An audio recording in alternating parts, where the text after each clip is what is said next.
Bismillahirrahmanirrahim. Assalamualaikum warahmatullahi wabarakatuh.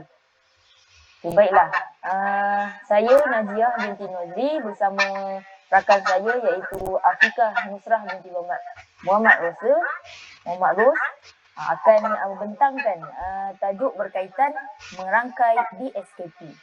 Jadi kita tengok apakah itu maksud merangkai DSKP. Okey.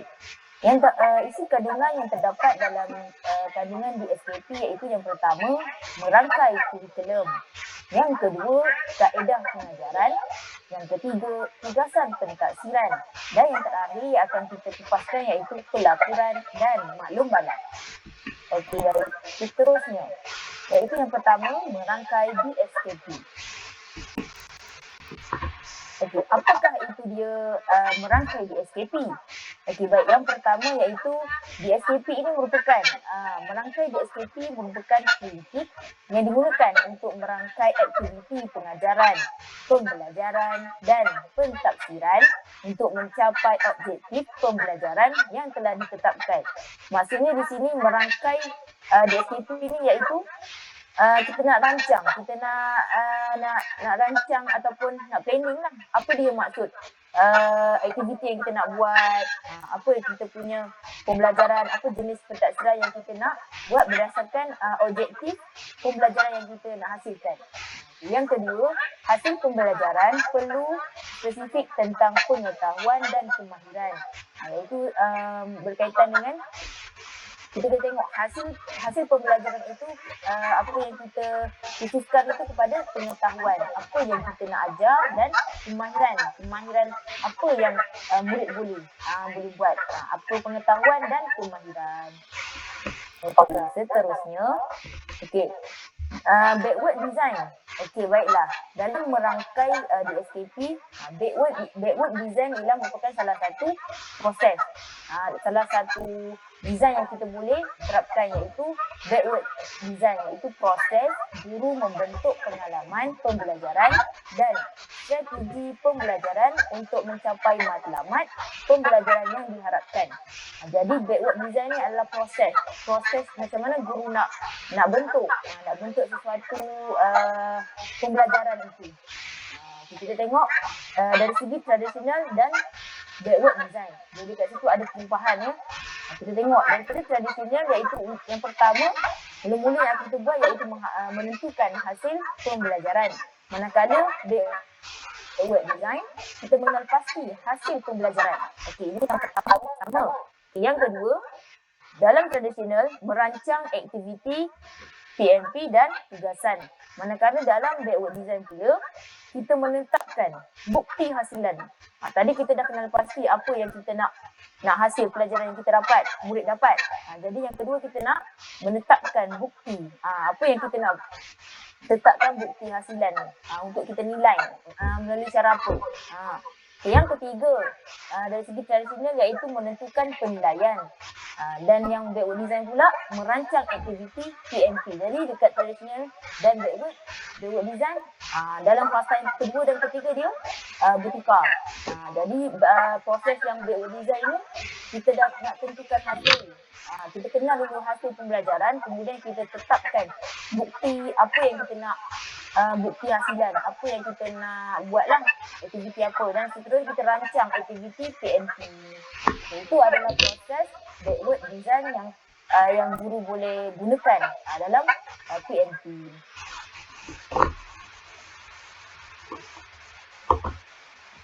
Okey,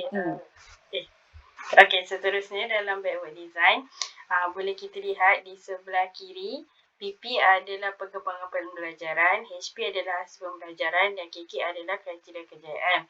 Jadinya daripada PP, HP dan KK bagi setiap subjek akan dinilai dan ditentukan, dan seterusnya soalan pencetus idea akan dilakukan untuk menghasilkan idea utama.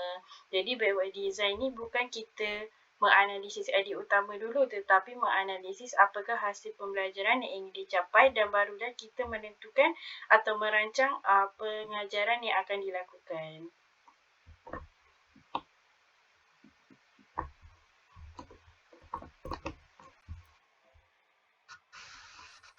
Okey, baik. Yang seterusnya iaitu kaedah pengajaran. Kaedah pengajaran yang akan guru gunakan dalam PNP.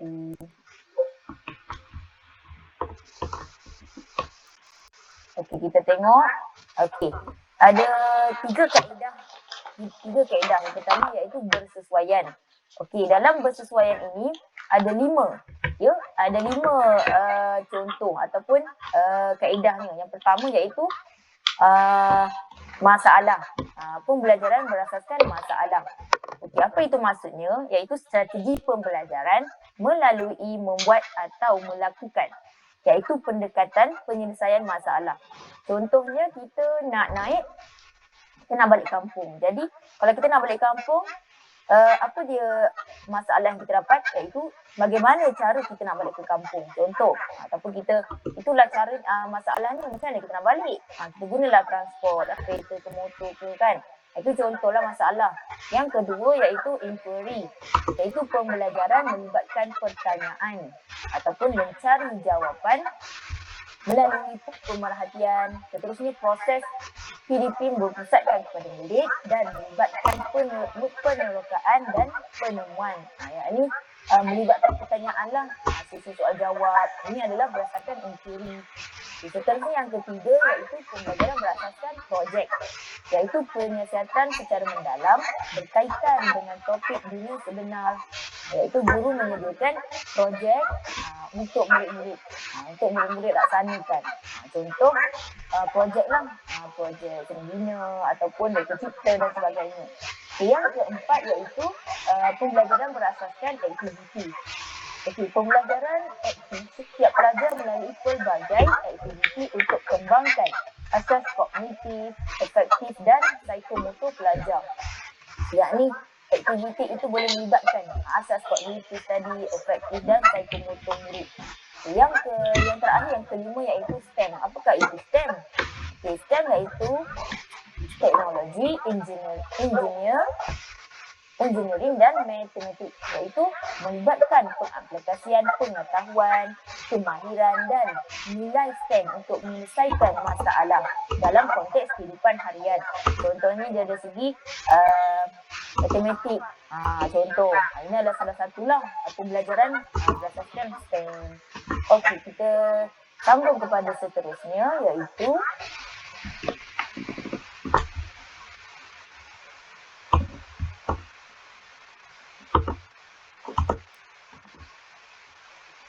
yang seterusnya iaitu kapasiti murid secara menyeluruh dan pembelajaran bermakna. Ini juga antara contoh kaedah pengajaran yang boleh diamalkan atau digunakan oleh guru.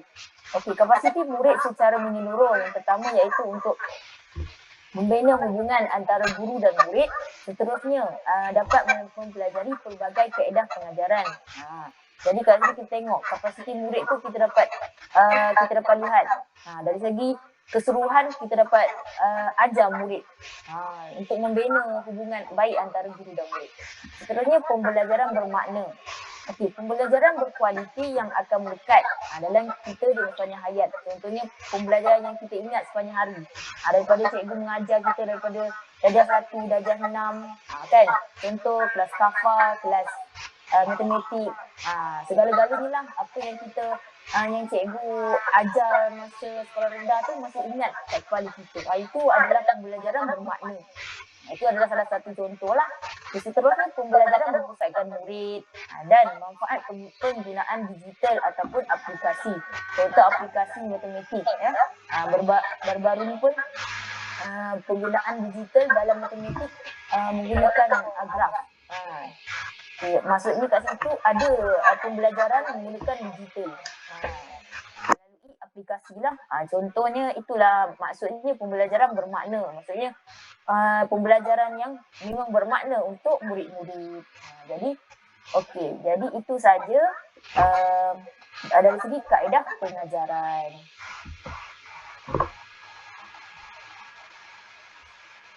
Okey, baik. Ini adalah contoh kaedah pengajaran.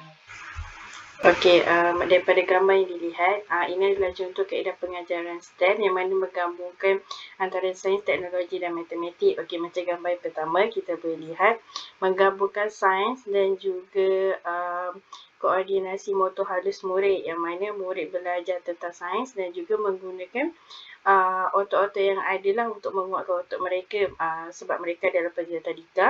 Dan gambar kedua adalah matematik, subjek matematik yang mana murid membentuk bentuk-bentuk menjadi satu hasilan yang lain.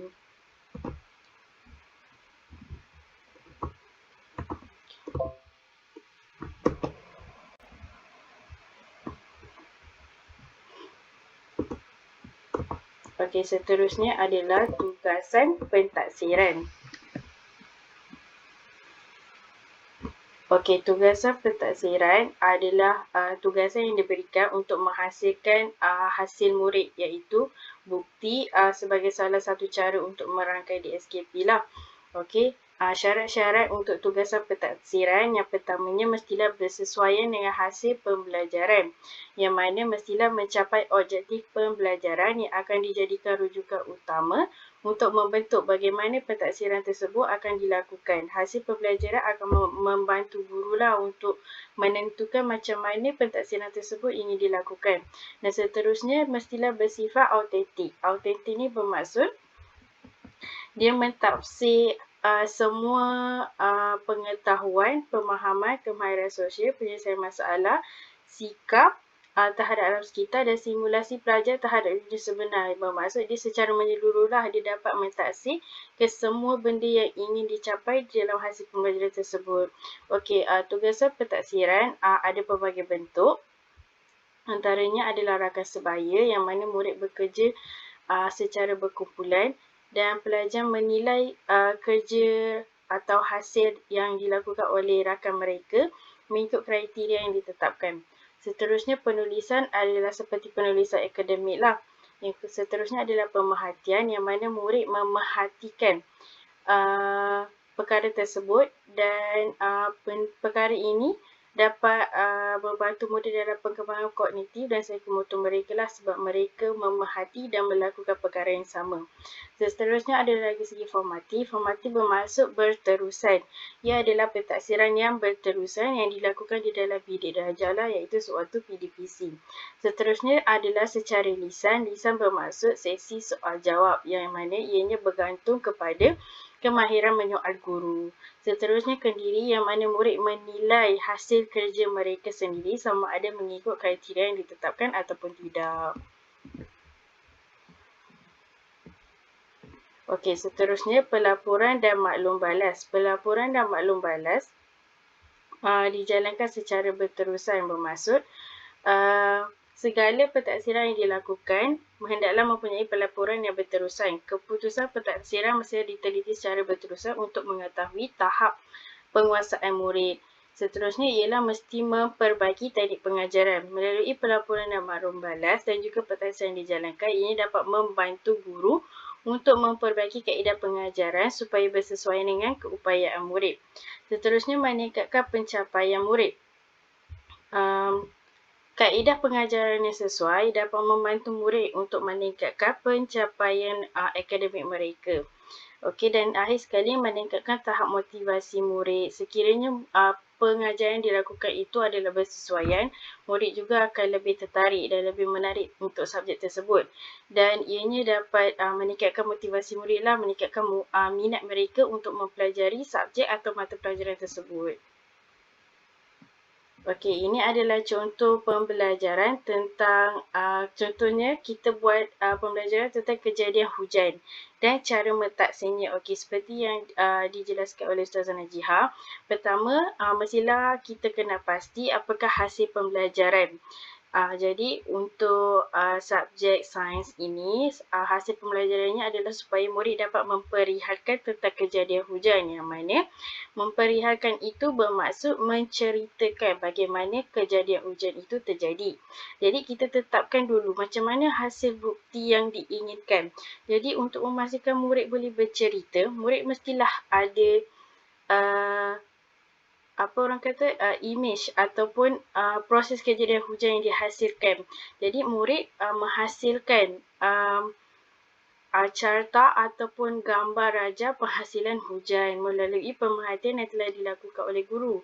Jadinya macam mana guru hendak melakukan pemerhatian tersebut? Guru merancang PDPC dengan menghasilkan sebuah big book ataupun buku besar yang menerangkan bagaimana hujan terjadi, dan daripada itu pelajar akan membuat bukti hasilan tersebut dan mencapai hasil pembelajaran yang ingin dicapai. Jadi itu sahaja daripada kami. Sekian, terima kasih.